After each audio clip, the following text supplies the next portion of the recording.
Nu vil jeg så lige vise, hvordan man nemt og hurtigt kan tjekke sin vandkvalitet med en Aquacheck True-tester. Først så tænder man på on-knappen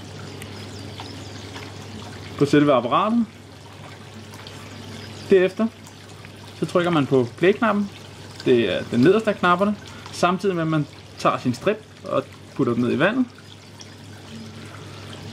Og så sørger man lige for, at alt overskydende vand kommer af.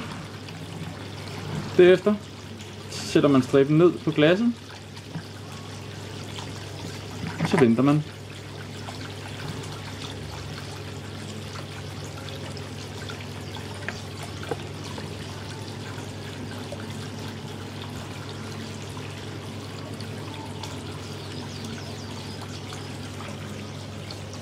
Og så er vandet testet.